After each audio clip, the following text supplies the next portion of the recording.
Hey, everybody. Welcome into Talking Tactics with Coach Gough. A new and what is the opposite of improved? Because this is going to be a new and maybe anti-improved version of the show, because producer Charles, who has been making this show audible for a couple of seasons now, has decided to step back from Talking Tactics to pursue a real career. If you happen to be into audio editing and want to make a little cash and be part of our little crew here, get in touch. But until then, you're going to get Justin Hoyte and I uncut and with minimal editing. FC Cincinnati played a major egg on Saturday, going to play the Supporters Shield leading Inter Miami squad in the kind of match that was kind of close to a must win in terms of trying to win the Supporters Shield. But instead of staying in that race, it seems like they did their best to eject themselves from it by giving up 2 goals inside of the first 6 minutes and then not being able to claw their way back into the match, even though they played the majority of it up a man after Tomas Aviles got a red card.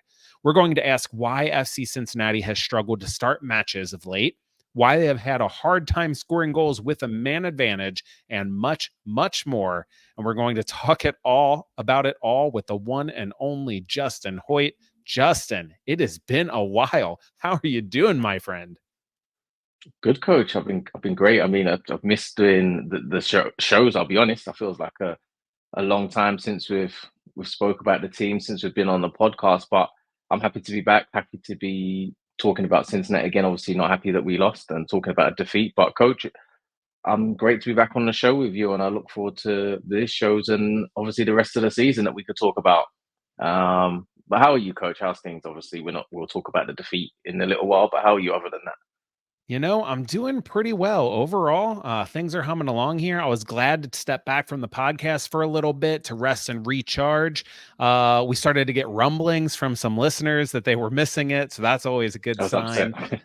Exactly. But, overall, I'm glad to be back. Glad to be back talking with you, as you love to say, all things Cincinnati. So let's get to the show. But before that, I want to let everybody know that we're sponsored by Apollo Home. Give them a call if you have any HVAC, plumbing, or electrical needs. Justin, we actually had Apollo Home out to our house because we moved to Cincinnati. So it's a Did new you? house Oh, to that's great. us in the past month. Yeah. And I was so impressed with how knowledgeable and professional our technician was. So shout out to Leon. He did great work, gave us a lot of options for how to move forward with repairs and upgrades. And I would highly recommend giving Apollo a call before we get into the winter months. Although I suppose they don't come to jolly old England. So you'll have to wait till you get over stateside to do that.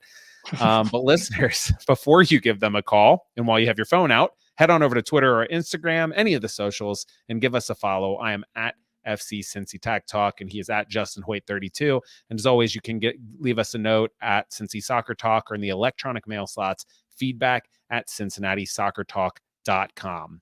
Justin, did I get all that right? You're Justin Hoyte 32 on one social, and then Justin Hoyte 84 on another one. Am I right about that? No, now I'm sure even on Twitter now, or X or whatever it's called, I think I changed my handles to Justin Hoyte 32. I'm sure that's Great. correct, but Okay. everything's Hit I kept Justin everything up on simple. them. 32 is easy. Listeners, you need to ask Justin. He was on the socials late into the evening, actually, for us. It's probably morning for him, responding to you guys, questions, talking about what we're going to talk about on the show. So make sure you give Justin a follow. Let's get right to our first topic that comes from Bill Hardy, who says, do you or Justin have any insights into how, in a match this important, the team can come out so flat and just get steamrolled in the first 10 plus minutes?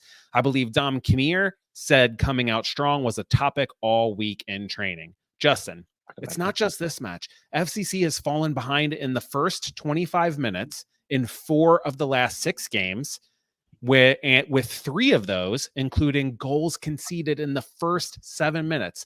3 matches in the last 8, you give up at least 1 goal in the first 7. In fact, they've given up the first goal in matches in 7 of the last 8 games in all competitions. So let's talk about the flat start in this match, and then we'll see if it's like maybe indicative of a larger problem. The first goal happened just 30 seconds in. There were 2 goals in the first 6 minutes. We'll talk about that goal, and then I'll get your thoughts on it in general. It starts with FCC in possession off the kickoff. There's a bad turnover by Luca Orishano with his first touch that gives Miami possession. and there's no immediate danger, right? It's the opening match. It's FCC get back. The ball cycles over to the FCC left, and then the right back for Inter Miami, Marcelo Wygant, plays an easy 1-2 and just runs by Kubo. Kubo seems to freeze a little bit before following the run. Wygant sends a ball across, and you see Diego Gomez come and run through and just blow up Chidozie so he can't get a touch on the ball. That leaves the ball rolling through to Suarez, who chests it down. He's kind of sitting in between Luca Orishano and DeAndre Yedlin, and then just buries it at the near post. 30 seconds in, 33, I think. Justin, I have a few questions. First of all, just as a big picture, you have been part of teams that have given up early goals. What is it like to all of a sudden be picking the ball out of your net in the first minute of the game, and how hard is it to recover from that? I mean, it's very tough to recover from it. You know, you never go into a game thinking you're going to concede a goal so early. You always go into the game thinking you're going to be the one that scores first or not concede a goal in the first 5 minutes. That's always your goal. You come out wanting to have a higher tempo, high intensity, especially against you're playing the league leaders at the moment. And for whatever reason, you know, I don't feel the team come out that flat. I just felt that Inter Miami had the upper hand at the start of the game. They had possession. They put a few passes together, beat the team on a 1-2 and scored an early goal. And it felt like they had all the momentum playing at home. That happened. I felt when Inter Miami come to Cincinnati, we was on the front foot. And I just felt like they had the home advantage, and that played into their advantage. And that's why it seemed like they was, you know, way ahead of us and up for the game in the first half. I felt, especially in the first 10 minutes anyway. But I feel, you know, on the other hand, when it was at Cincinnati and Inter Miami come there, it was a complete opposite situation. So I felt like home advantage did play into effect in this one. But to concede a goal early on is horrible, and it is really like a real sucker blow. Yeah, let's talk about that goal in particular. My question's about that. First and foremost, the ball comes in and it looks like Chidozie has a chance to clear it. He gets run through from behind, as I mentioned, by Diego Gomez. What do you think that was a foul? And even maybe a bigger question, did it matter? Should he, as a center back, have been able to get to that ball and clear it out, regardless of what attackers were there attacking the ball? You'd like to think he could get there. But at the same time, when you're, you know, concentrating on the ball and you've got a man coming, running, steamrolling into you, it's hard to try and clear the ball. I think he's gone to clear it, and you know, he's got a nudge in his back, and obviously he thought that was a foul. And I feel if it wasn't in the penalty area, he probably would have got a free kick. Maybe if it wasn't in Miami, he probably would have got the free kick, or it wouldn't have been a goal. But yeah, I think it was an unfortunate, and it bounced unfortunately right to Suarez. And the one person, I'd guess, in the Miami team you don't want the ball to fall to in the box, it happens to fall to. Right. And you know, looking at it, if we talk about the goal, I feel, you know, in a defensive point of view, and I know they'll look back at video and feel, I feel Kubo got beat on the 1-2. You know, it's a simple 1-2, but Kubo got beat on that. He did get back in his defensive shape, but you know, once the ball comes in, he's out of position. And I just felt at the time that there was one or two players ball watching, and especially Suarez. I can see Orishano trying to get back in. I feel with a player like Suarez, how good he is in the box and a goal scorer it is, I feel you also need to man mark him, because he's like a predator in the box. Anything in the box, he'll sniff and he'll score. And I felt like in this situation, you kind of let him free. And once, obviously, you get bumped, the defender gets bumped and goes to Suarez. But I feel no matter who's in the box, he is one person that you must man mark, especially in the penalty area. Yeah, you know, and credit to Suarez, his movement was really good. We used to talk about Brandon Vasquez doing this, right? He acted like he was going to dart in towards the goal, and then he pulled out away from the defenders. But when I watched that play, and I've watched it a lot, Justin, unfortunately. Yeah, me as well, yeah. Was about 4 times. Luca Orishano, you know, Suarez is sitting in between Orishano and Yedlin, and neither of them seem they have any awareness. Now, Orishano is facing the ball, but Suarez is a striker and Orishano is a wingback. He's behind Yedlin, so Yedlin probably can't quite see him, but he is a striker, and Yedlin has to know he is the guy in the box he should be looking for. Who do you put more of the blame on there, or is it really shared equally? Maybe Orishano didn't do enough, maybe didn't communicate enough. I'm struggling to say, like, I can find really good reasons to sit in a film session and, you know, in practice this week and look at both of these guys and be like, you've got to do better. I say it both comes down to communication. I think Orishano should communicate to Yedlin just because he can see Suarez. He's running back. He's in a position to see Suarez in that zone. I feel like the experience of Yedlin. He's checked his shoulder, but as the ball's gone in, he's watching the ball. And I think he's taken a split second to look where the ball is, lost his man, and obviously, at that time he had two players on him. So I think he's aware that he's got two players, but I don't think he was aware that Suarez was in that position. So I guess it's him, Yedlin, also checking his shoulder to make sure he knows where Suarez is. But I also feel that Orishano has a big part to play, and being that back post player, you have to be the communicator to let people know that yes, you have someone far behind you in this play, but he's outside the box. You must scream to Yedlin and say, "There's a man on your right shoulder." Either you take him and let Yedlin be free, or shout to Yedlin, "You man, mate, mark, and will double up on him." Yeah, But obviously I they always didn't, and taught that my continued to players go. as a coach that you pass that runner, but you literally physically pass him. You are touch Pass him tight on, to yeah, of him course. It's like, yeah, until of the course, next like guy hand is him touch over. tight to him. Yeah, exactly. Justin, that whole first 6 minutes of the game was disastrous. There were so many Terrible. giveaways. It seems like they couldn't connect any passes. You have Nico Gioacchini, Luke Orshano, Kubo, Yedlin, all give away just bad passes. And then, of course, in that 6th minute, Obi has the ball in the middle third, twists and turns. There's no safe passes. So you think he's doing the right thing by dribbling it negative and looking for a safe pass. Instead, he plays a beautiful line splitting ball right into Matias Rojas, who is on the other team, who is running through. Rojas touches first time to Suarez, who then chips it back over Robinson's head back to Rojas, like they're playing, City Park football out there. Rojas settles it, stands miles up, just not long enough, slots it in for Suarez, making that little darting run. Suarez shoots as Chidozie is trying to close. Chidozie does get a toe on it, but he's only able to deflect it into the near post.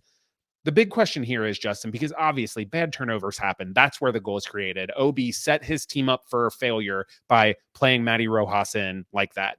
But was there anything Miles could have done differently? I mean, I've watched the play again over and over, and I'm looking as a coach, what would I be talking to Miles about here? I'm wondering, do you see anything minus the bad turnover that the team could have done differently or should have done differently?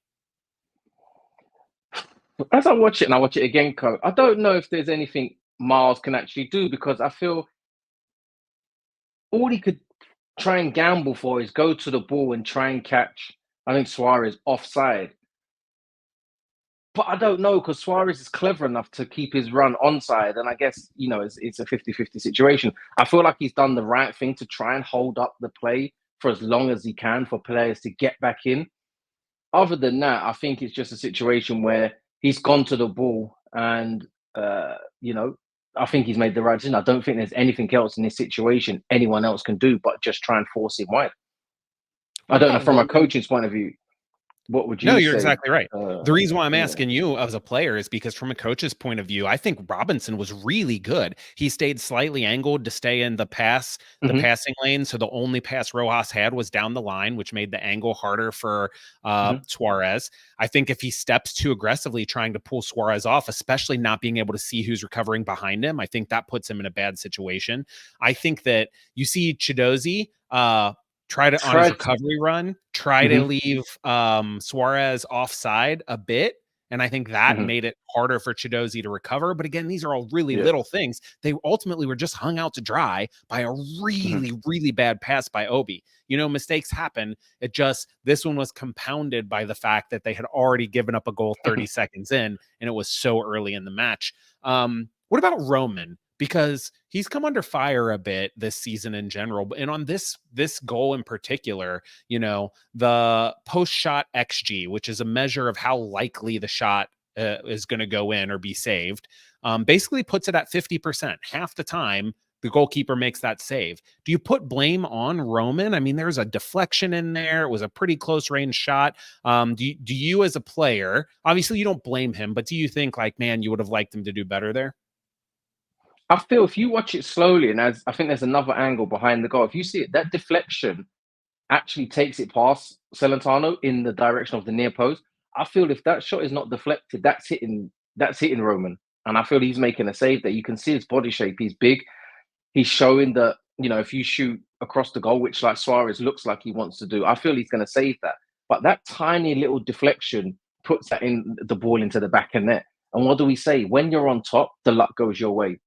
When you're not doing so well and things aren't going your way, the luck is against you. And in this situation, coach, I feel the luck was against Cincinnati. Yeah, I mean, for sure in that first 6 minutes, right? When it comes to slow starts in general, I want to talk about this because it's been a problem with this team. I outlined some stats, but I think our next topic might shed some light on that. BTB got in touch and says, we've looked really bad for a month or so. Is Noonan switching the lineup too much? Are too many players having a bad run of form? Both, or something else? Justin, I want to hone in on this switching the lineup, because we both know as a coach, as a player, how hard it is to develop rhythm as a player who's not starting game in and game out, much less as a team who is constantly being changed. So I want to run through some of this.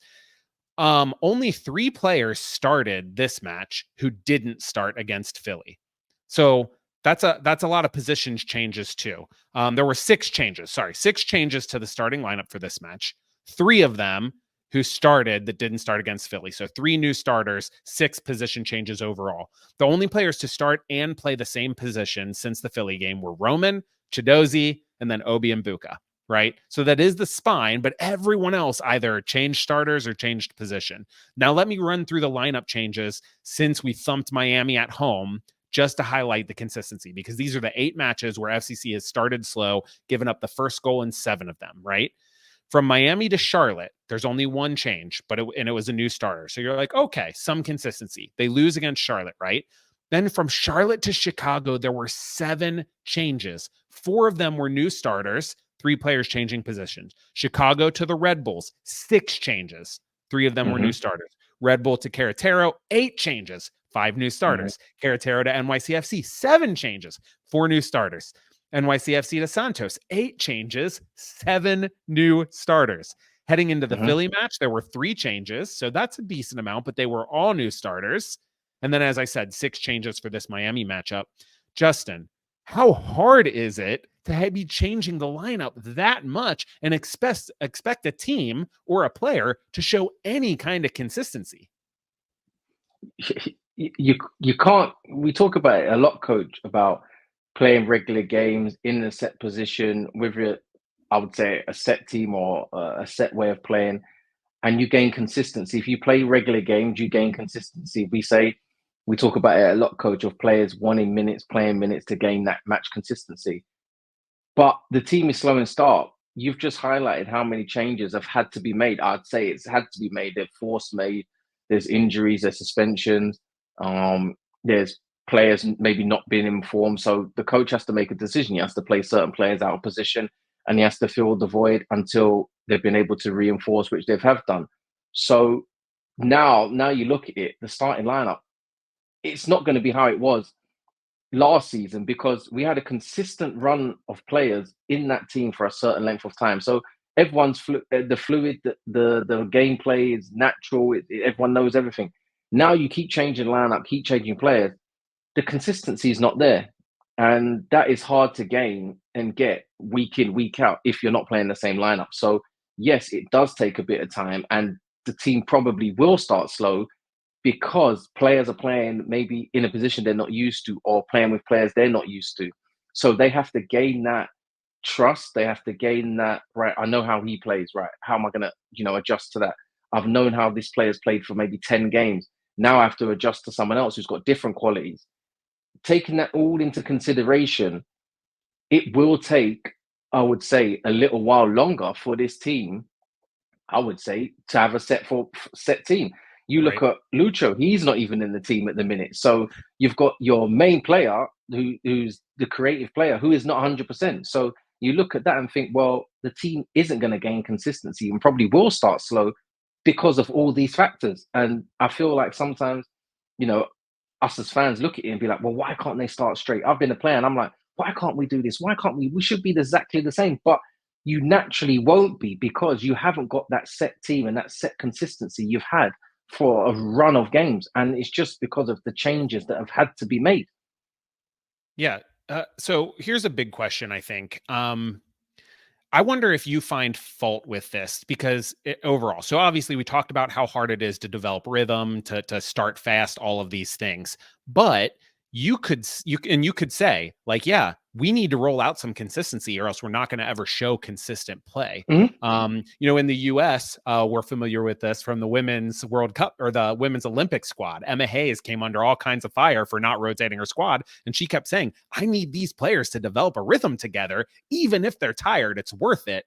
But she won a gold medal. So, or you could also look at it on the other side and say, sure, we're going to sacrifice some rhythm in these matches. But what we need to do is peak at the right time, peak heading into the playoffs. And it is 100%. Better to not have tired players and be a little out of a rhythm here, as opposed to, try to gain this rhythm and this consistent starting 11 and really start to hit our stride together, but then have players worn down or tired in the playoffs.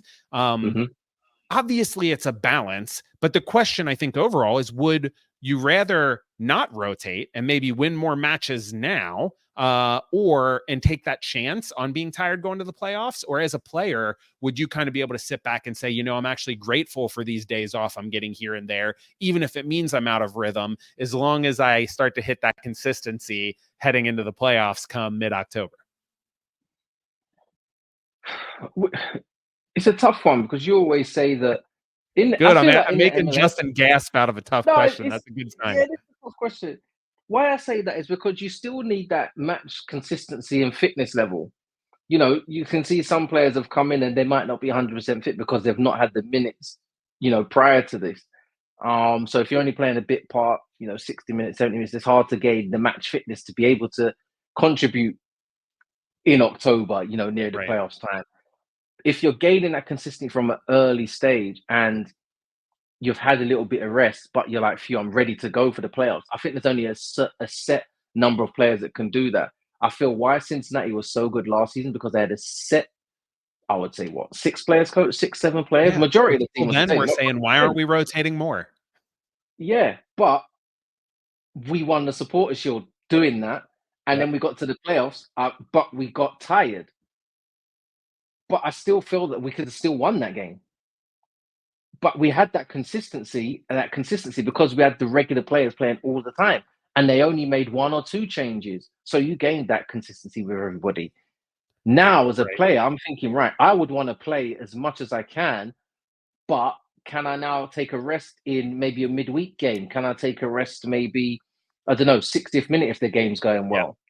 Yeah. Okay, if it looks like we're not going to win the Supporters' Shield, maybe now, the coach is looking at it. Maybe if we keep the position we're in, we can get these players minutes, get everyone minutes, get the rhythm, find out the best 11 that can perform towards the end of the season, leading into the playoffs. And I feel that would be the most important time. And I feel maybe this is what we're trying to figure out at the moment with the squad now, is who is the best 11 or best players that can go into the last, I would say, 5 runner games, if we're in a good position, which I think we will be, to lead you into the playoffs, to be like, right, we might not win the Supporters' Shield, but we've got a consistent team, a consistent lineup, if everyone's healthy, that we can make a huge run in the playoffs and go into the playoff final and, win the MLS Cup, which is what the team wants. Yeah.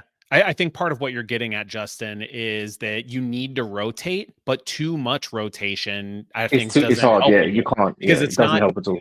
It's not just resting. It's also not building up the fitness you need, right? Yeah, you need the fitness. The common wisdom is 3 or 4 changes is the most that you can make. You're going to need guys like Dado, Kelsey, Santos in the playoffs. So they need to be getting minutes.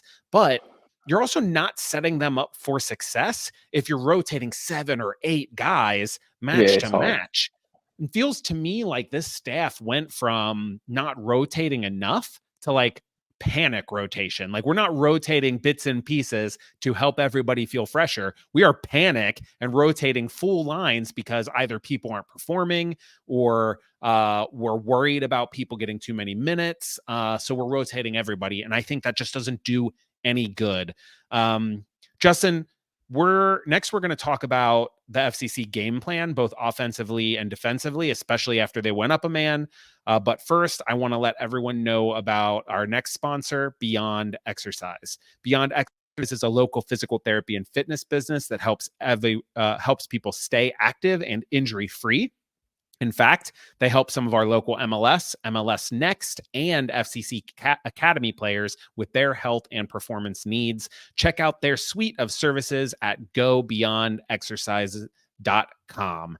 Justin, our next question comes from a couple listeners in different ways. Kenta Hagawara says Gioacchini and Kelsey playing as a striker partnership behind a single 10 would be much more effective than having Nico continue to drop deeper and deeper as a second 10. What's our thoughts on that?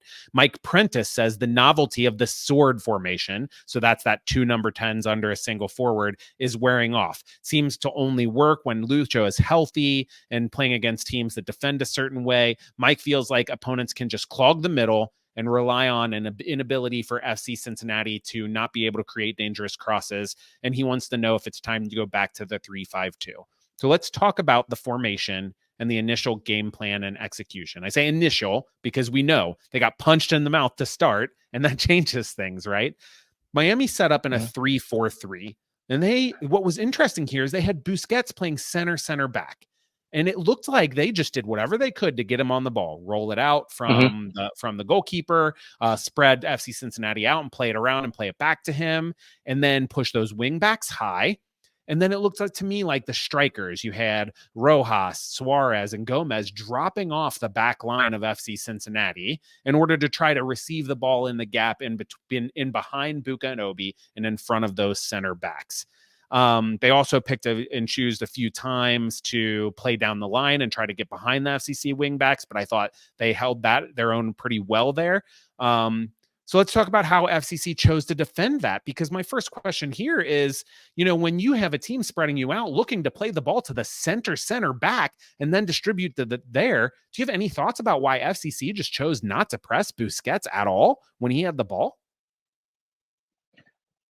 Sometimes I looked at it and I felt between the 3 strikers, they didn't know when to go to pressure Busquets or who to go to pressure Busquets. And they kind of felt, well, if no one knew, they just left him on the ball. And a player like Busquets, I feel like in the first game, we put loads of pressure on him and we overpowered him with speed and power. But I feel in this game, they just let him have the ball because they wasn't sure about who to go, when to go, and the timing of it. And I thought if they had a voice from behind to say, right, you go, you press, no, you don't press, I feel that would have been more effective. And maybe, was it the game plan to sit off a little bit to try and make Miami play through them? Because I felt like when they played at Cincinnati, they wasn't good at playing out from the back. But in this game, they was really good at playing out from the back. And I felt what was also didn't work in Cincinnati's favor is the fact that the commentators say the 2 fullbacks or wingbacks out into Miami pushed Kubo and Orishano all the way back. So most of the times it looked like Cincinnati were playing with a back 5, and then you're already outnumbered because it was like the strikers of Inter Miami weren't playing up front. So it was like the 3 centre backs of Cincinnati wasn't marking anybody, and it was just only Kubo and Orishano was just marking their man. So nobody really knew, and it was easy for Inter Miami to pick out pockets. And that's, to me, that is the key. When you are not pressuring the guy on the ball, those wingbacks have all the time in the world. Well, Busquets is sitting there with his foot on the ball to run up the field and push those wingbacks back. And then you have the 2 wingbacks of Inter Miami and all 3 strikers all up there, and then selectively drop them off. The number of times that I saw Busquets loop a perfect little ball over top of the midfielder and landed at the feet of Luis Suarez or Matty Rojas. If I had hair, Justin, I would be pulling it out. It seemed like FCC was constantly playing basically in transition defense because Buka and Obi were having to turn around and chase the strikers or follow midfielders because the ball was getting played over their heads. I wonder, because we talk about this sword formation, and you talk about not having a voice from behind of who to press. You would think that playing in the sword formation, 2 10s and a striker would make it obvious. Striker, you go press right away all the time, unless we tell you not to, or vice versa. Don't press, we will tell you when. But I wonder if, because FCC is so used to pressing out of Lucho being that guy who dictates that thing as a single 10 and then 2 forwards, and Lucho is often the guy who is pressing. He doesn't communicate the press. He actually goes and presses, and those forwards drop off. I wonder if you think that pressing out of the 2 number 10s and a single striker instead of 2 strikers makes it harder. Whereas the 2 strikers being up top, even if they're not the ones to press, does that make the cues easier?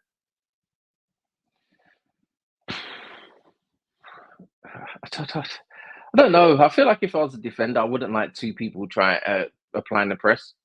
But I feel when you've got someone like Lucho who's really determined to go, I feel you have no choice but to follow behind him. And especially if he's your captain, he's your leader. If you see him go, the rest of the team's going to follow. And if he sits off, I feel the rest of the team sit off. And I feel a lot of the times it was like the front three were waiting for someone to apply the pressure. Like obviously, if they was playing with Lucho, they know Lucho's going to go. Then they know, right, this is my cue. And I feel obviously Kelsey is still, I would say, new to the team. So it's like he doesn't know the right cues to go. And I felt like the team behind him, Buka and Obi, know that. And I feel they need to communicate that because Obi likes to press. So I feel like if he was more aggressive, saying, go press, press, press, I think the team would be able to push up and the wing backs would be able to push a little bit higher. And, you know, Busquets wouldn't have that time to drop it in. And I felt like the wing backs wouldn't be able to push the Kubo and Orishano back. But I really feel like me as a defender, I would say defending against 2 forwards coming at me. I'd prefer one because you can play around them, which Busquets done. But if they sit off, it's easy picking, especially with someone like Busquets. It's easy picking. Right. And, it's hard to talk about this with any real particularity because, outside of that lack of pressure on the ball and then taking away all the terrible turnovers, the defense played pretty well in set defense was defense. solid. Yeah, after that first 6 minutes, which we already talked about, one of those goals was directly off a really bad turnover, and the other one was a turnover that put them in a little bit of a scramble defense, and then they were able to settle. But after those two, they only gave up 2 shots the rest of the match. One was in the 24th minute, when again, this time it was Yedlin had the ball on the right touchline, and I don't know what he was doing. He tried to cross the ball basically from the right touchline to the left touchline across the top of the 18, and it went right to that same right wing back, Wygant, who put it into the box for Luis Suarez, and it looked like he was going to get his hat trick, but luckily he hit the shot right at Roman. That was one of those shots, and then the second shot was later. Now, of course, they went up a man in the 42nd minute too. We talked about Awaziem as it came to the first goal. He came under fire for his performance in this match in general, but I just wonder, what do you think about his performance since he started playing? You've seen him play a couple of matches now, at least seen some highlights. What do you make of the big new, we'll call him a Matt Miazga replacement for now, and then hopefully next season he's playing alongside Matt? No, I feel he's a solid addition. I mean, it's hard to keep judging him or say he's had a bad performance in this game or in previous games, especially this one, because you're playing against someone like Suarez. Suarez makes it easy for no one. Best striker in the world. You can't criticize a player. I feel like he done well against a player who's one of the best strikers in the world. I feel like his performances are right. I felt like he wanted the ball, especially when they went down a man. I felt like he put a higher position. His game IQ was more understanding, being like, right, I need to push a little bit higher to get on the ball to force Inter Miami back, to push Yedlin further forward so we can play a little bit higher up.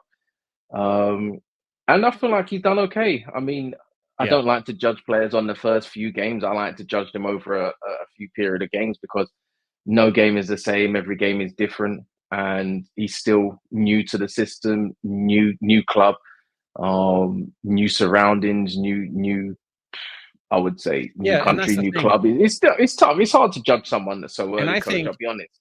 Yeah, I think, Justin, the moments where he didn't look good were moments like little 50-50 balls. We talked about him not quite knowing whether to chase Suarez or try to let him run offside. We talked about that moment where he didn't get to the ball first and Gomez hit him from behind.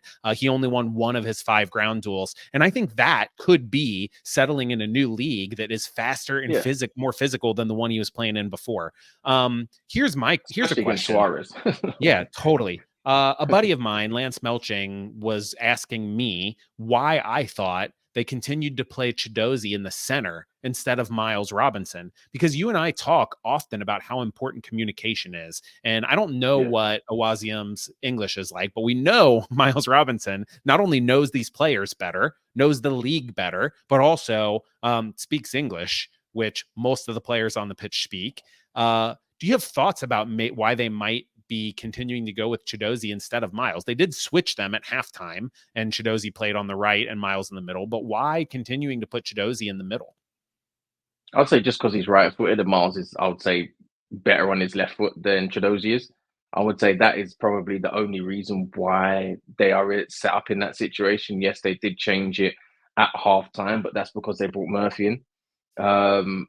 Now looking at it, would they probably play? Well, as we know, they brought in someone else, but if going into the next game, would they play Murphy, Robinson, and Iwobi? Probably with Yedlin. Yes, that's probably how it would set up. But I feel having a left-sided player like Robinson is good on his left foot. I feel that's naturally better to have someone on the left. He is right-footed. Him centrally, he's probably comfortable playing central. And as we know, Yedlin normally slots in there. So I felt that's the only reason why he's playing there and why they're playing in that way. Yeah, and that's part of what we talked about with the chopping and changing and all the changes. You have Yedlin playing at right center back, and then Miles going to the left. And then so when Murphy comes in, he can go to the center. And I do think, trying to find some consistency of knowing, because Miles was gone with the Olympics when Chidozie first came in. So I think letting Chidozie get into a rhythm playing in the center, it is or was the goal there. It'll be interesting to see what they go on, continue to do going forward.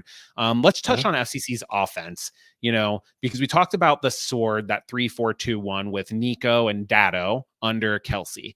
And it looked like FCC wanted to try to play out of the back through their wing backs. We've seen that usually, Luka and Kubo, and then combine into those two number 10s in the gap behind the Miami midfield. The interesting thing to me is those two number 10s didn't really cross the pitch. Usually Nico stayed on the right and Dado in the left. Talking about the formation, do you think playing with Nico as a withdrawn, as a second number 10, help or hurt the way FCC wanted to play in general, as opposed to pushing him higher alongside Kelsey and letting Dado operate the full width of the field? Yeah, I feel looking at it, I think me looking at it as a player and as a coach and looking at it as a fan, I feel like I would have pushed Nico a bit higher alongside Kelsey and played Dado underneath him. But like you say, it did seem like Nico was right on the one side. He didn't cross over to the left. Dado was on the left, didn't really cross over to the right. And I felt like most of the time it looked like Kelsey was the opposite number 10 and Dado was the number 9. Nico, I felt like, watching him, I feel like he's still adjusting to the team. He's still trying to figure out how to fit into the team. You see him sometimes where the team is attacking, or Shano's got the ball and he's standing there thinking, do I run? Do I stand? Do I stand to make a wall pass? What do I do? You can kind of see him like not sure what to do. And I guess over time that will come, but he's still trying to understand. Chill's trying to settle in. So I guess that will take time to understand. But I still felt the front three, obviously they came off, but, they're out of rhythm. They're front three that have not played together. Kelsey has not played many minutes recently. Dado has played, but, when Gio comes into it, it's kind of different. So the understanding of a front three is not there. If they had a bit more rotation, a bit more understanding, it would have helped the team, but it can't help the team right away because they've not played together. So the understanding is not there. So a lot of play might break down, and it probably did break down because they've not got that much understanding like we're used to if Kubo's up there or if Lucho's up there, so they don't have that understanding. Yeah, for those of you screaming at your radio or into the YouTube screen that you did see Nico pop up on the left every now and again, the reason why is because I think that around the 25th minute, that's what they did. They pushed Nico higher and they dropped Dado more into the middle. I've been pretty vocal saying this whole sword formation is way more about the personnel than about how the players are lined up.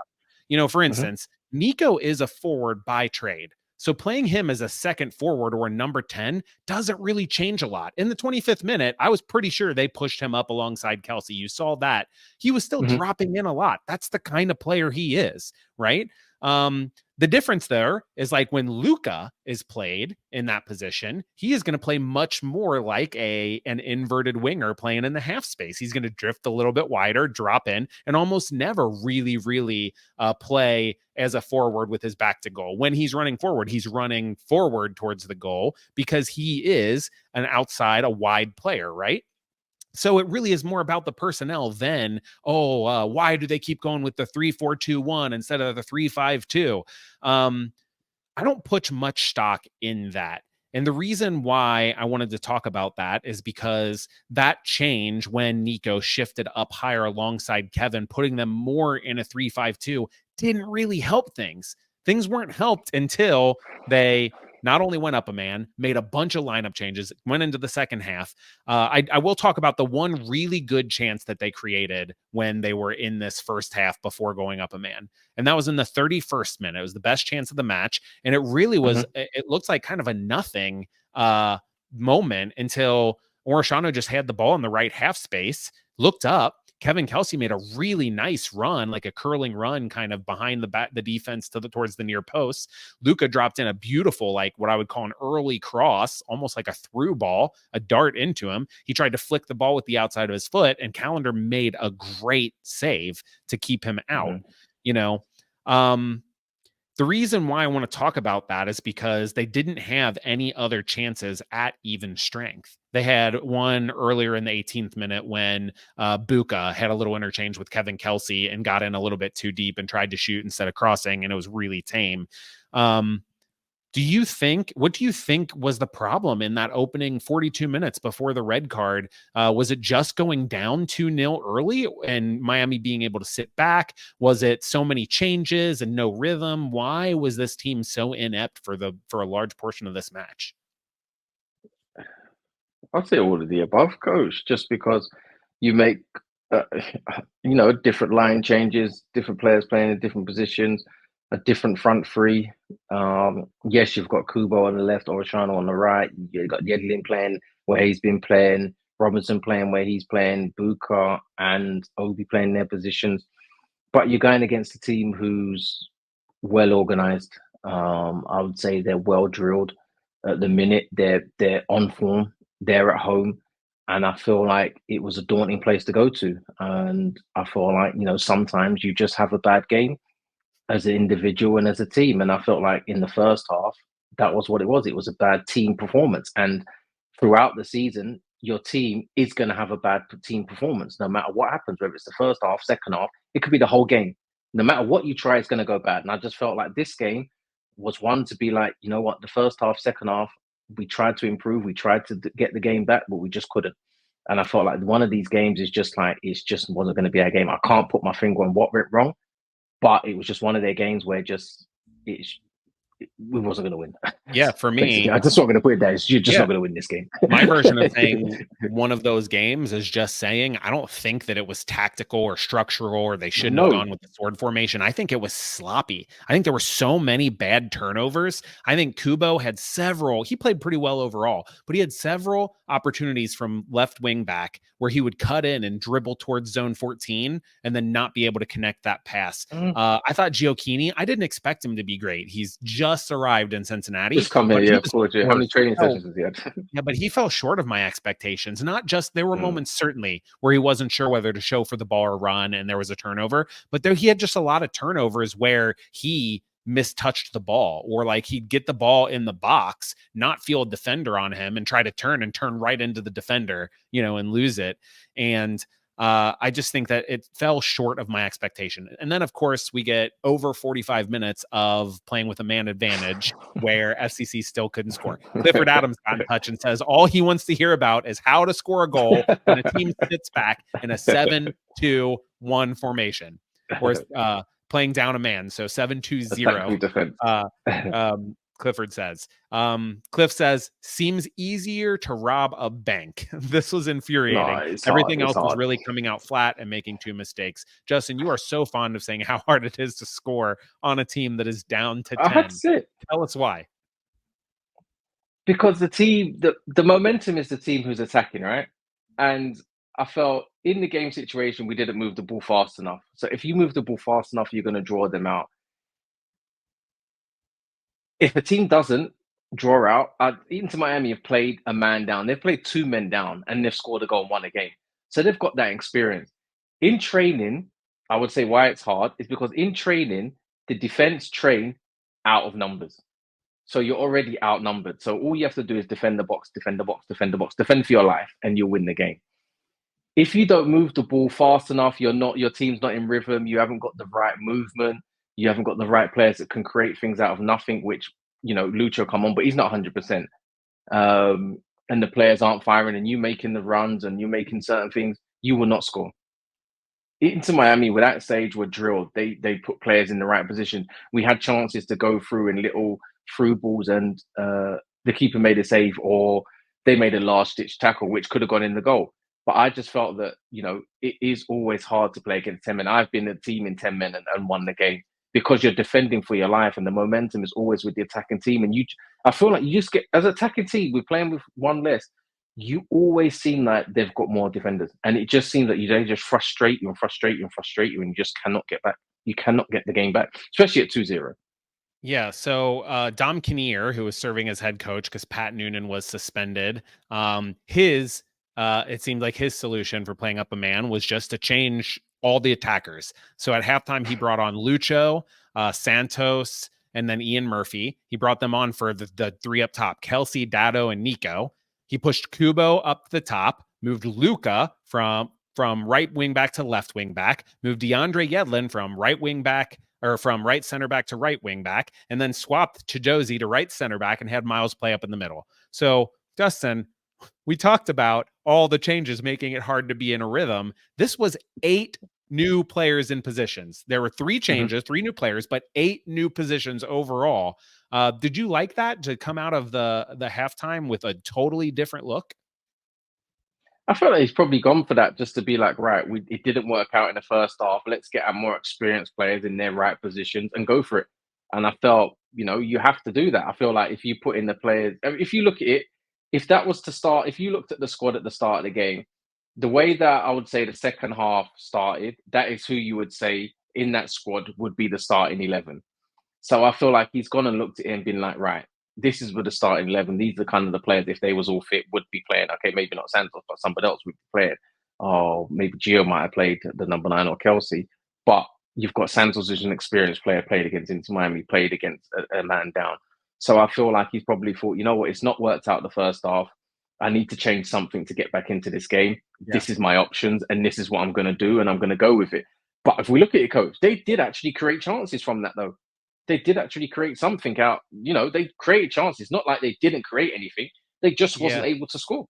And we'll talk about the chances in a minute. But first, let me just rail on my problem with these changes.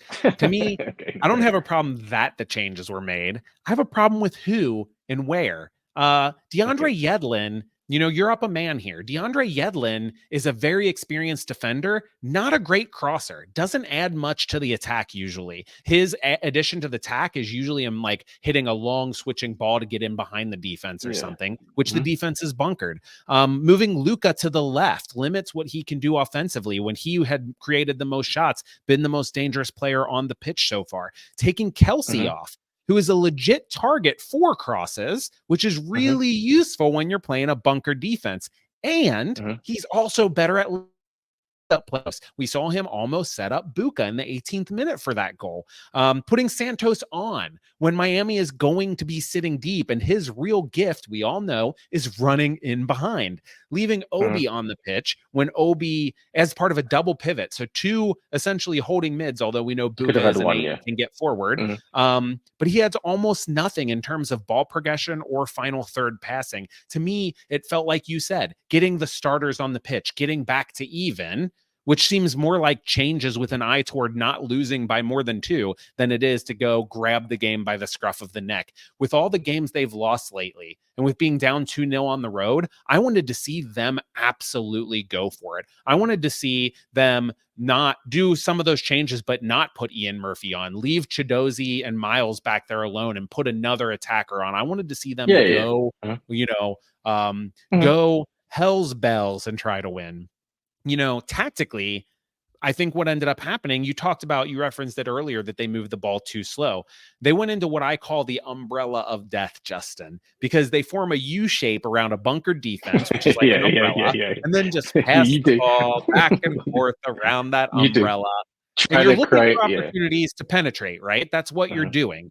But the reason why it's an umbrella of death and not an umbrella of fun is because if you just pass from one point to the other, it allows the defense to just shift along that umbrella and Shuffle stay side to side. solid.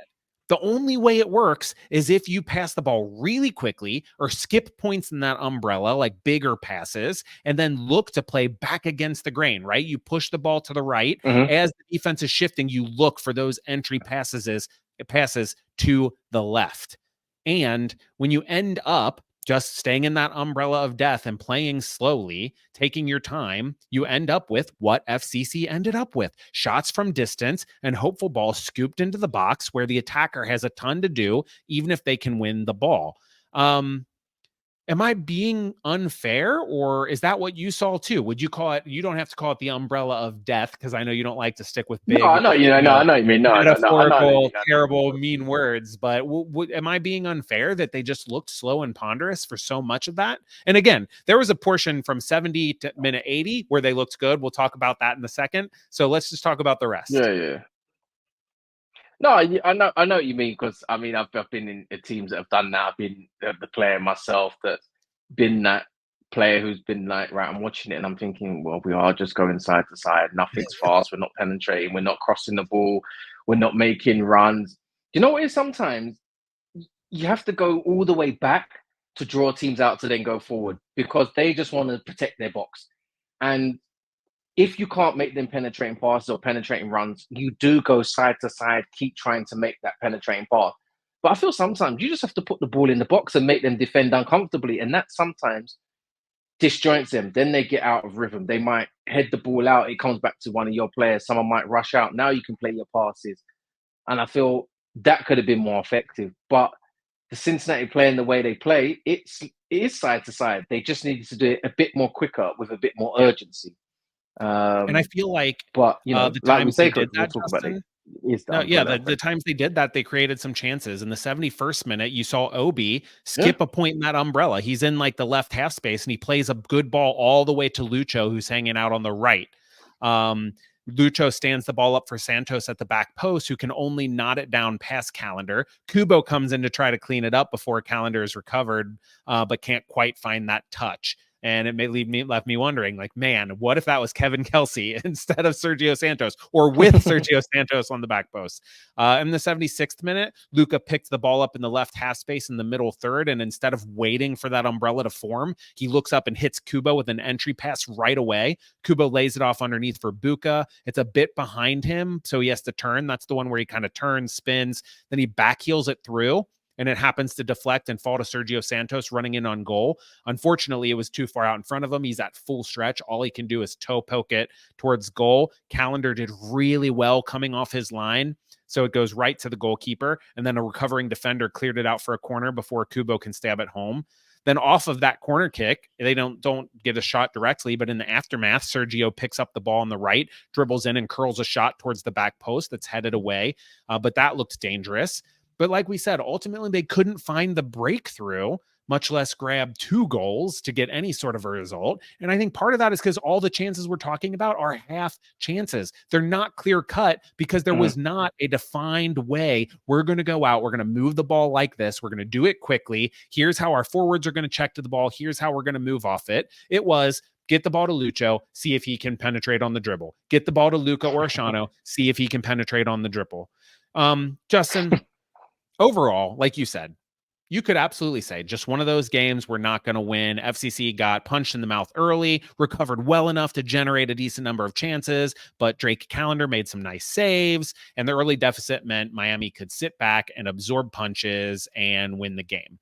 Or you could also say this is a worrying trend. The slow starts, the inability to score even when generating chances, and you can only live on we generated enough chances to win but didn't win for so long, and I'm not sure how that gets better.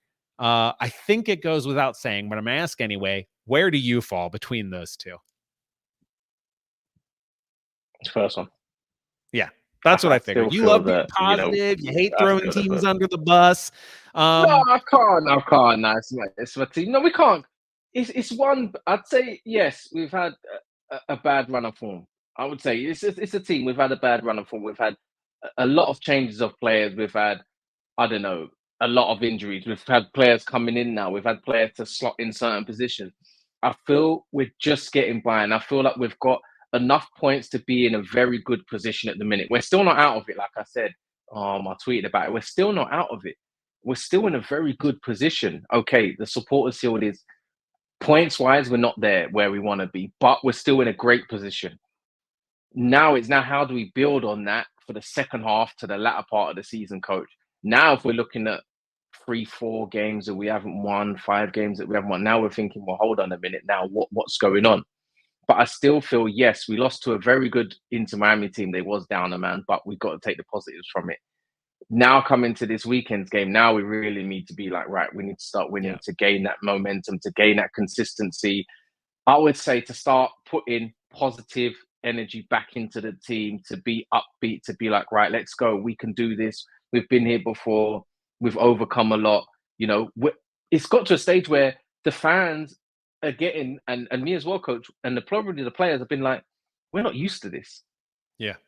And when that starts creeping, you're kind of like, well, hold on a minute, this doesn't look good. And everyone starts getting on your back, like, come on, team, like, what's going on? Because the team are so used to winning now, coach. It's like a habit that the team must win every game. And I feel like everyone needs to understand that sometimes you will just not win. Like, it's not possible. You can try everything, you just won't win. But we have to remain positive. But yes, we do. We also have to look, coach, that we've not won also. So we have to look, it's a league game, we need to win, and we haven't won. So we have to look at that. The thing is, it's definitely somewhere in between those two. It's not one or the other. It's not complete, there's a fire sale and everything is wrong, but it's also not been great. Generating chances is important. It's not been great. And I do think the defense will naturally get better as the new pieces settle in. We heard they signed a former Houston DP, Teenage Hadebe, to be in that center back crew. So now all of a sudden a position that looked really thin about 4 weeks ago actually looks like a position of strength. You're going to have Hadebe and Awazium and Robinson and Murphy all back there, plus Kip Keller, who's had some good moments. There is that, but they still need to find a way to right the ship. They have to win and quickly. Yeah. There's not a lot of games left on the calendar, and what's there looks daunting. You have Montreal, but you're being without Lucho and without DeAndre Yedlin. The other games you have at Cologne, at home, Columbus, LAFC, and then Orlando City. On the road, you have Minnesota, Nashville, NYCFC, and Philadelphia. There's not a lot of sure wins on that list. I think Montreal has to be circled in red this Saturday as we got to go get a result. Yeah. We've got to win. All right, Justin. Before we get to the mailbag, I want to take a minute to thank everybody for watching or downloading today's episode. Thanks to all of our incredible supporters. Thank you for continuing to download, for listening, and for spreading the word. Please head over to CincinnatiSoccerTalk.com/Coach Apple Podcast to rate and review the show. It really helps people find us. You can become a supporter of Cincinnati Soccer Talk over at CincinnatiSoccerTalk.com/support. And then keep sending us your questions. You heard this show, you watched this show, you see how we set the agenda. We look for your questions to see what to watch for, what to talk about. If you have questions about tactics or coaching, or if you want to get Justin's perspective on something, get at us on social media or drop us a note in the mailbag. Justin, speaking of the mailbag, our first question comes from Brett Sova, longtime listener, and you feel like he's been here with us from the beginning. Brett says, yeah, he's with us the whole time, yeah. Yeah. Buka has continued to impress, even when the team has been struggling. Any thoughts on how consistent he's been? I'll start, Justin, because I thought he was actually the best player in this match.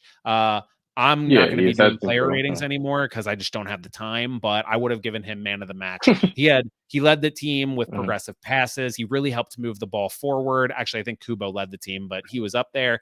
He created shots in this one, had a shot himself. He broke up play. He had 4 tackles, I think.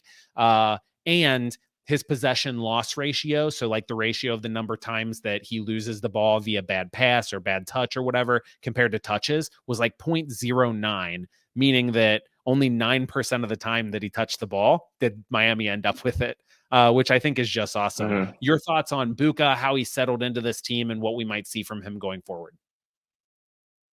I think at the minute I call him Mr. Consistency.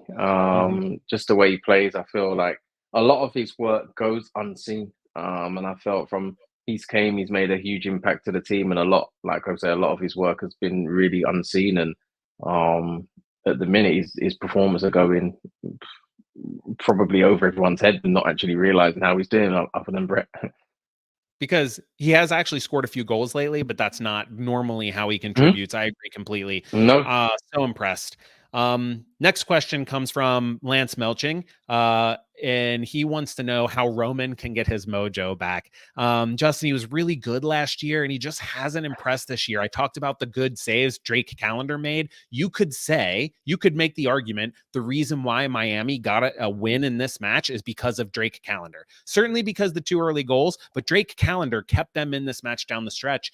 Roman, you could say none of these goals were his fault, neither of these, but when is the last time he has made a save that was like, oh, that was a game changer, that was a game-saving save?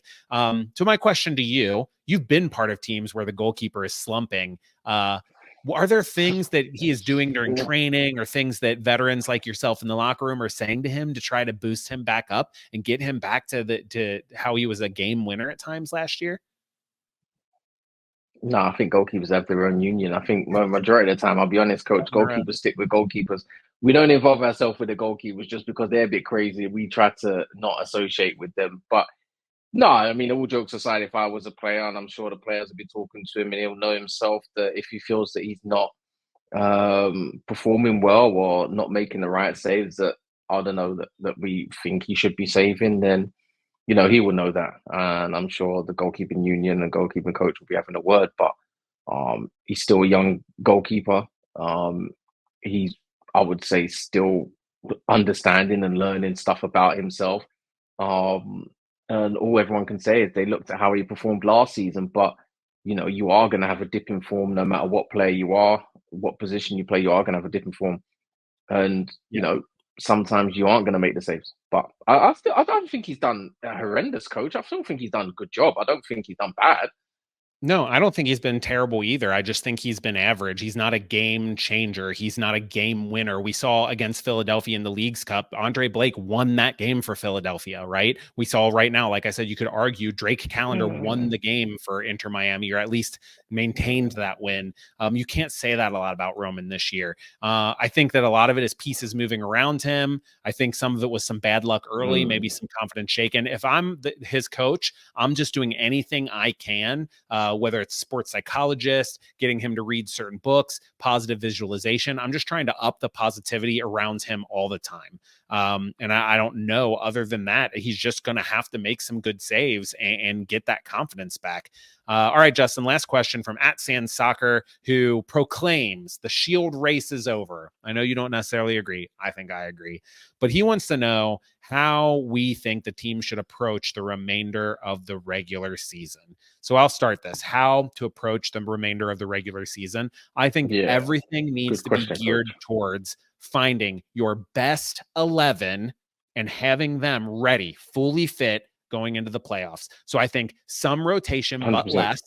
And I think keeping players in their position, which means if you have a game like this game with DeAndre Yedlin out and Lucho Acosta out, instead of moving everything around, instead of Yuya Kubo is now a wing back and you're going to do this, that, put players in their best positions and bring guys in that might not have otherwise started to fill in for them. Now, maybe that means your performance is less consistent there, but you have to be gearing up for the playoffs, and you have to be able to get results with players like a Malik Pinto coming in and playing or something, instead of taking and just shuffling your players around all the time. What do you think, Justin? Is there one big thing that you would want to see the team do the rest of this season to be ready? No, I think I agree with you, coach. Is kind of playing your players in the position that is of strength, and the positions that they might play in the playoffs if there's injuries or suspensions, and that they might be asked to play that positions. I feel, like we talk about consistency. If you're going in towards the playoffs, you want Kubo playing in the attacking half, playing in his possession, get the rhythm of understanding game situations, game scenarios. Orishano, if he's going to play right or if he's going to play left, probably left because Yedlin's going to play right. You get them in game situations on a regular basis to gain consistency, to get the understanding, working with certain players. Yes, if you have to change one or two players, that's great. That's okay. That's one or two players. But I feel like the team is from the injuries that they got at the time they got, I feel they've been slotting in players to get that consistency and rhythm within the players, and just for, we just have to slot in and try and make do until we can get the transfers we need to make. Now they've got them, the window's shut. Now it's the second half of the season. Now we'll probably see more consistent lineup and rotation within the players. But I do feel that if we do get that consistency towards the end of the season, coach, we really need to see a select. I would say I'm not even a select 11 coach, just regular players playing regular minutes to gain that understanding, to gain that, especially going towards the players. Because as we know, coach, teams don't get worse at this stage of the season. Yep. They get better. Yep. And going into the playoffs, I've always known the MLS teams, the second half of the season, they get better and better and better. And that's a scary thought, to think that if Cincinnati go backwards, teams will start performing better than us going into the playoffs. And we don't want that. We want to keep pushing and pushing and pushing towards the second half of the season. And I'm sure the team will.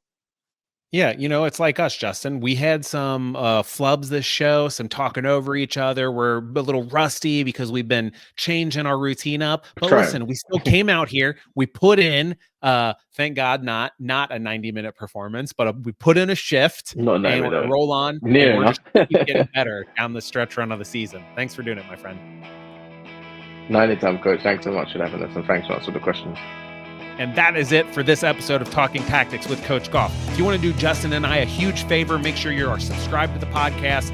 Also subscribe to the YouTube so we get both of those numbers. Head on over to give us a rating and a review. And other than that, just thanks for listening. Thanks in advance for spreading the word. And thanks to my co-host, Justin Hoyte. I had fun today, and I'm hoping you did too. This is Coach Brad Gough reminding you that soccer is a privilege. So whether watching, coaching, or playing, don't forget to smile.